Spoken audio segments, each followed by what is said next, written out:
I would like to share a similar experience with Benjamin. So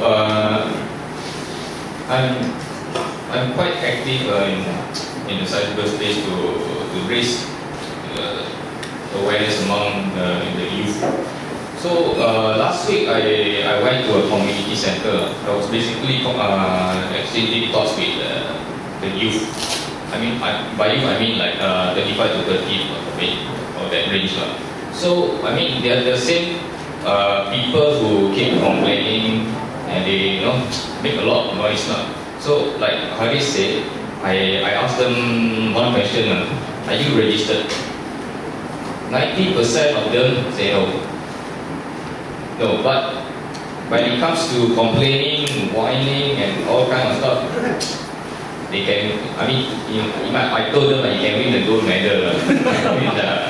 But I told them the steps are quite simple.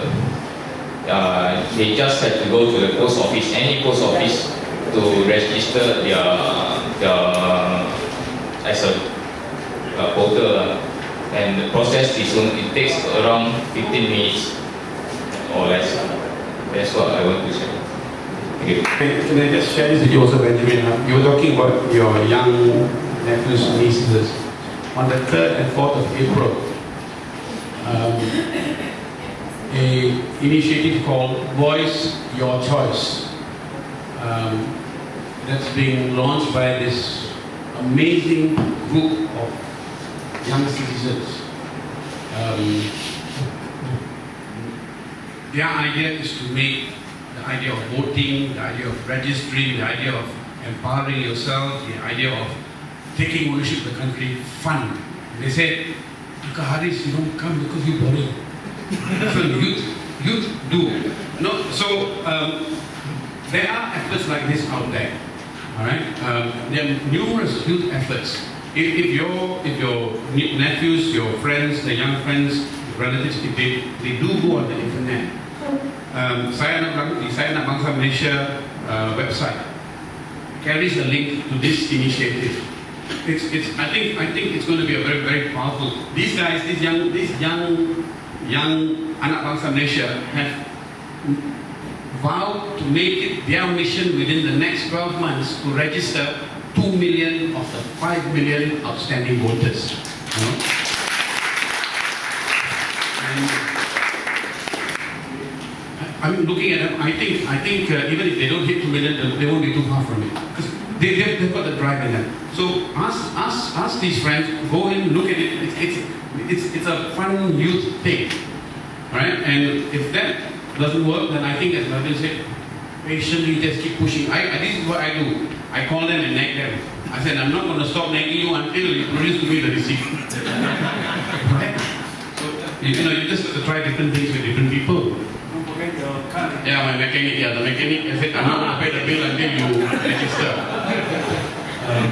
This is my department. I just want to share something. My own brothers and sisters were registered. Yeah, sometimes you just have to force them.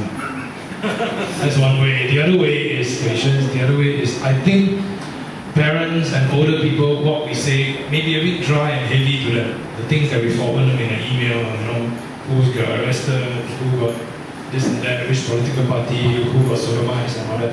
They don't care. But I think the new programs coming up, Haris just mentioned a few, and there are a few more that we are working with. It will start to be their faith. It will start to become in. For them to register. Some people, they just want to be in, or it has to look cool. Maybe the girlfriend get registered first, then you see all your nephews over. Sometimes it takes that, whatever it takes. But I think one thing we have to keep in mind is, I think, and forgive my language, is bullshit that we have to register. It should be auto registration. We have a smart card IC, we have a national registrar. Voting should be mandatory. Or mandatory, you and I talk offline. I think it's still a freedom of choice if you're registered and whether you vote or not and who you vote for. Okay, so that part, another pressure group is pressurizing the SPR. But meanwhile, every day, whether it's younger or older people, I force my colleagues to do it. Take lunchtime to walk to the post office and things like that. little things that we can do. You know. And I think parents who have children turn 21, between waking up and the birthday cake, post office 5 minutes. Little things that we can do. Anyone else? Yeah, me. Yeah, I just remembered there were two other things that I wanted to share with you all about things that we can try to do. If you talk about the race-based politics that we still see playing out, I think more dangerous than the racist politician is the media. Because, give an example, Ibrahim Ali makes his speech in PWTC, it's only those who are there who hear him. But the media carries it out tomorrow to all the kawasan Pindarangan. Right? The media that lies, the media that spins, the media that twists. Now, I've stopped buying the newspapers. I read what the mainstream published online. I'm not going to give them any more money. All right? But we've got to go beyond that. We've got to go beyond that. Before the 12 GE, that was March. Before that, we launched a Hartal MSM, boycott the mainstream media. But we also then developed this effort called Balik Kampung Bawa Berita. You know, the workforce, sometimes the workforce, those who have migrated to the cities, cukup bulan dapat gaji balik kampung, to take home the pay packet. We prepared for them news to diffuse the lies that were being told so that they could download and take back. Those who were going back for Chinese New Year, for Hari Raya, for Deepavali, we said, balik kampung bawa berita. You go back, you tell your friends, your relatives, this is the actual truth. So you persuade them not to believe what they are reading. One. And you know, if from time to time you do come across this Hartal MSM, boycott the newspapers, and more importantly, boycott the products that are advertised in the newspapers, because that's the one that really hurts. If you don't join, you know, I get things like, no, I want to read the obituary, see who died yesterday.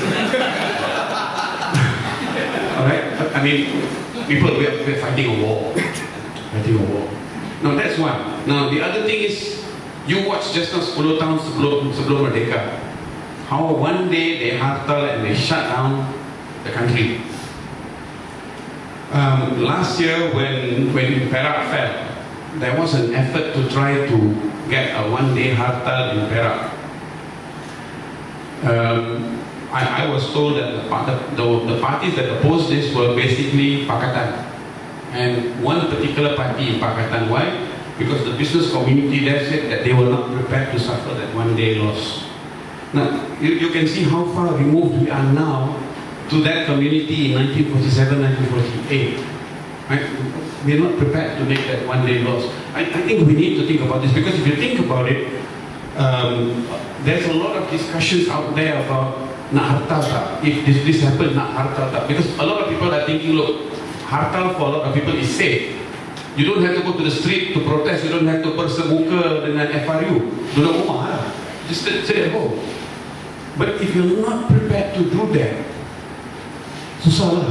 Because people are trying to come up with safe ways for you to register your protests with the government. So give some thought to these sort of things. At the end of the day, these may be the only effective things we can do to drive the message home to the government.